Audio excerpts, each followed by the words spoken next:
ॐ श्रीब्रह्मपुराणम् अथ पञ्चनवतितमोऽध्यायः।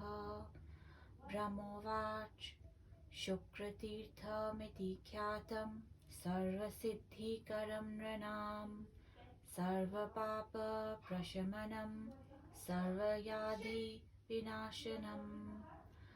अङ्गिराश्च भृगुश्चैव ऋषिपरं धार्मिकौ तयोः पुत्रौ महाप्राज्ञौ रूपबुद्धिविलासिनौ जीवकविरिति ख्यातौ मातापित्रोर्वशीरतौ उपनीतौ सुतौ दृष्ट्वा पितरावुचतुर्मथा ऋषियुच्युतो आवयोरेक एवास्तु शास्ता नित्यं च पुत्रयो तस्मादेक शासता स्यात्तिष्ठत्वेको यथा सुखम्।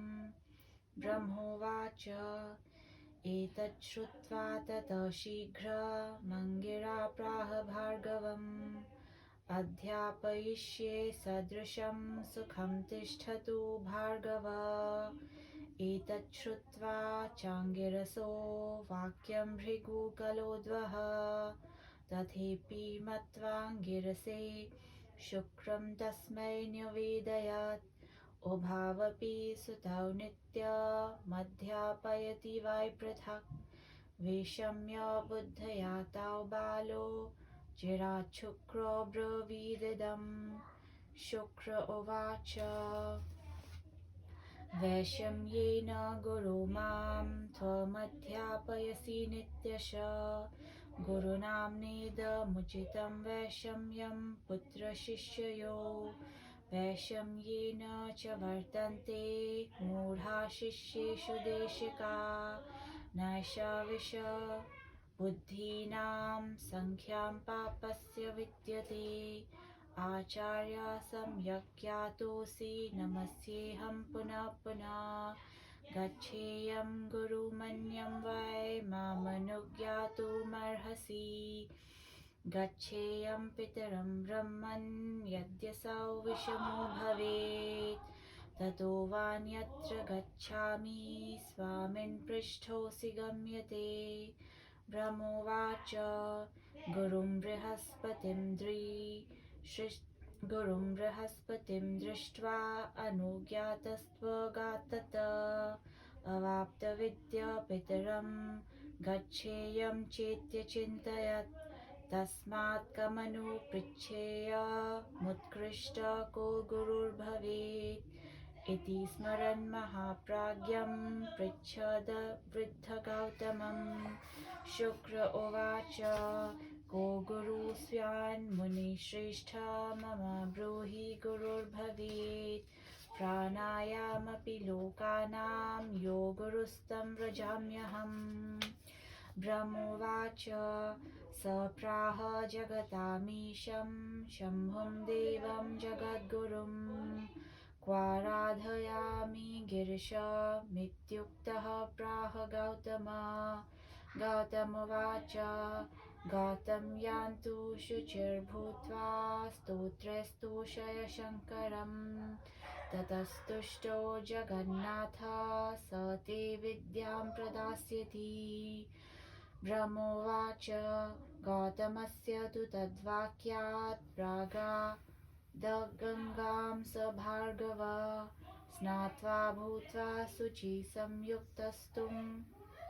सम्यक्तस्तुतिं चक्रे स बालकः। शुक्र उवाच बालोऽहं बालबुद्धिश्च बालचन्द्रधर प्रभो नाहं जानामि ते किञ्चित् स्तुतिं कर्तुं नमोऽस्तु ते परित्यक्तस्तगुरुणा न मामास्ति सुहृत्सखा त्वं प्रभु सर्वभावेन जगन्नाथ नमोऽस्तु ते गुरुर्गुरुमतां देव महतां च महानसी अहमल्पतरो बालो जगन्मय नमोऽस्तु ते विद्यार्थं हि सुरेशान नाहं वेद्मि भवद्गतिम् मां त्वं च कृपया पश्य लोकसाक्षिन् नमोऽस्तु ते। ब्रह्मोवाच एवं तु स्तुवतस्तस्य प्रसन्नो भूतसुरेश्वरा। शिव उवाच कामं वरय भद्रं ते यच्चापि सुरदुर्लभम्। ब्रह्मोवाच कविरप्याह देवेशं कृताञ्जलिरुदारधी। शुक्र उवाच ब्रह्मादिभिश्च ऋषिभिर्या विद्या नैव गोचरा। तां विद्यां नाथ याचिष्ये तं गुरुर्मम दैवतम्।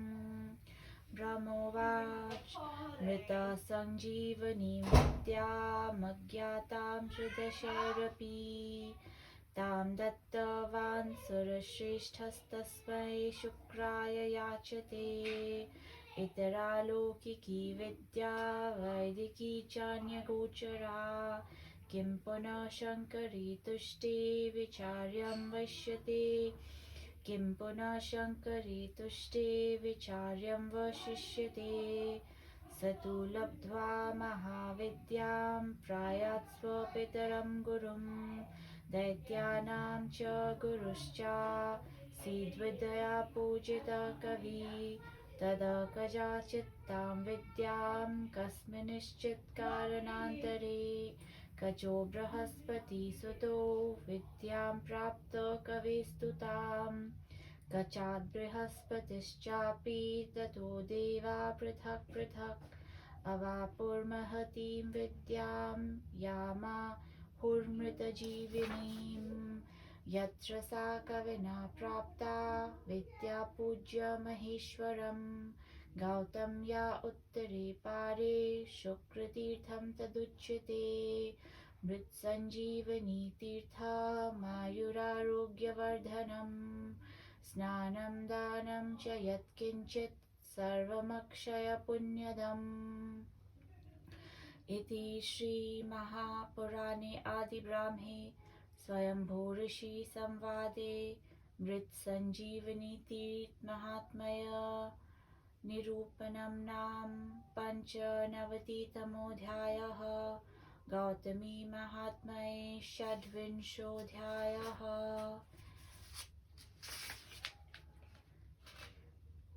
ब्रह्मा ने कहा, ये विख्यात शुक्र तीर्थ मनुष्यों को सर्वसिद्धि देता है, सभी पापों का नाशक तथा सभी रोगों को नष्ट करता है। अंगिरा तथा भृगु नामक दो परम धर्मात्मा ऋषि थे। उनके रूप और बुद्धि संपन्न महाप्राज्ञ पुत्र जन्मे। एक का नाम था जीव, अन्य का नाम था कवि। दोनों पुत्र माता पिता के वेश में रहा करते थे। तदनंतर इनका जब यज्ञोपवीत संस्कार हुआ, तब उनको देखकर उनके पिता परस्परत एक दूसरे से कहने लगे। दोनों ऋषि ने कहा, हम दोनों में से एक व्यक्ति निश्चित रूप से दोनों पुत्रों का शिक्षक बने। ब्रह्मा ने कहा। ये सुनकर अंगिरा ने तत्काल भार्गव से कहा, मैं दोनों पुत्रों को एक ही प्रकार से पढ़ाऊंगा। आप भार्गव सुख से रहिए। भृगु ऋषि ने अंगिरा का कथन सुनकर वहीं संगत माना तथा शुक्र की शिक्षा का भार अंगिरा को सौंपा। तब से अंगिरा दोनों बालकों को पढ़ाने लगे। उनका ये अध्यापन कार्य दोनों बालकों के प्रति समदर्शिता से नहीं चलता था। वे दोनों बालकों को अलग अलग पढ़ाते। ये चिरकाल चलने वाला विषम अध्यापन भाप कर शुक्र ने कहा, हे गुरुदेव, आप नित्य विषमता पूर्वक हमें पढ़ाते हैं। अपने पुत्र तथा शिष्य के संबंध में विषमता रखकर पढ़ाना ये गुरुगण का धर्म नहीं। जो मूढ़ उपदेष्टा हैं, वे ही शिष्यों में विषमता बुद्धि रखते हैं। विषम बुद्धि वाले उपदेष्टा का कितना पाप लगता है, उसे गिना नहीं जा सकता। हे आचार्य, आप सब जानते हैं, समझते हैं। आपको पुनः पुनः प्रणाम। आप आदेश करिए कि मैं अन्य गुरु के पास चला जाऊं।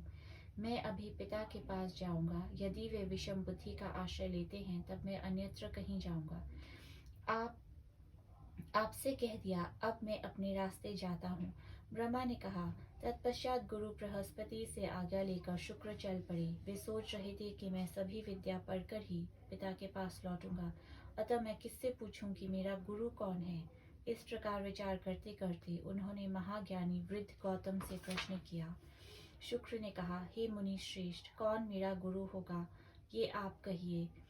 इस त्रैलोक्य में आपके निर्देशानुरूप जो मेरे गुरु निश्चित होंगे, मैं उनके पास ही अध्ययनार्थ जाऊंगा। ब्रह्मा ने कहा, महर्षि गौतम ने कहा, तुम शंभु को गुरु बनाओ। तब शुक्र ने पूछा, उनकी आराधना कहाँ करूं? गौतम ने कहा, तुम गौतमी तट पर जाओ, वहां पवित्रता पूर्वक स्नानोपरांत स्तव पाठ करके शंकर को प्रसन्न करो। वे जगन्नाथ प्रसन्न होकर तुमको विद्या देंगे। ब्रह्मा ने कहा, भार्गव ने गौतम के आदेशानुरूप गौतमी गंगा प्रस्थान किया। वहां उन्होंने स्नान से पवित्र होकर यथाविधि शंकर का स्तव किया। शुक्र ने कहा, हे बाल चंद्रधर प्रभो शंकर, मैं तो बालक हूँ, मेरी बुद्धि भी बालकोचित है। मैं आपकी स्तुति गायन नहीं जानता। आपको नमस्कार। गुरु ने मुझे त्याग दिया, मेरा कोई भी सुहृद अथवा सखा नहीं। अब आप ही सर्वथा मेरे प्रभु हैं। आपको मेरा नमस्कार। जगन्नाथ, आपको नमस्कार। आप तो गुरुओं के भी गुरु तथा महत से भी महान हैं। मैं क्षुद्र बालक हूँ। हे जगन्मय, हे सुरेश, मैं विद्या प्रार्थी हूँ, आपका तत्व तनिक नहीं जानता। आप कृपा करके मुझे देखिए। आपको मेरा प्रणाम। ब्रह्मा ने कहा, शुक्र के इस प्रकार से स्तव करने पर महेश्वर प्रसन्न हो गए। शिव कहते हैं, जो वर देवताओं के लिए भी दुर्लभ है, ऐसा वर भी तुम इच्छानुरूप मांग सकते हो। ब्रह्मा ने कहा, उदार बुद्धि कवि शुक्र ने तब हाथ जोड़कर कहा, हे नाथ, ब्रह्मादि देवता तथा समस्त ऋषि भी जो विद्या नहीं जानते, मैं वही विद्या चाहता हूँ। आप ही मेरे परम गुरु हैं। ब्रह्मा ने कहा, मृत संजीवनी विद्या तो देवगण भी नहीं जानते। सुरश्रेष्ठ शिव ने ये विद्या शुक्र को दी। इसके अतिरिक्त जितनी अन्य लौकिक और वैदिक विद्या है, वह समस्त अन्य लोगों को अज्ञात है। उन सब महाविद्याओं को महादेव ने से पाकर शुक्र ने अपने पिता के गृह प्रस्थान किया। शुक्राचार्य इन विद्या के प्रभाव से दैत्यों द्वारा पूज्य होकर इनके गुरु हो गए। एक बार बृहस्पति के पुत्र कच्छ ने किसी कारण से इन ऋषि से मृत संजीवनी विद्या प्राप्त की। तदनंतर कच्छ से बृहस्पति ने तथा बृहस्पति से सभी देवगण ने इस महाविद्या मृत संजीवनी का लाभ किया। ये विद्या मृतक को जला देती है। यहाँ रहकर शुक्र ने महेश्वर राधन से इस विद्या को प्राप्त किया। वह स्थान गौतमी के उत्तर तट पर है। वही शुक्र तीर्थ है। इसका अन्य नाम है मृत संजीवनी तीर्थ। ये आयु एवं आरोग्य बढ़ाने वाला तीर्थ है। यहाँ पर स्नान दान जो कुछ संपन्न किया जाता है, वह सब अक्षय पुण्यदायक हो जाता है। पंचनवतितम अध्याय समाप्त।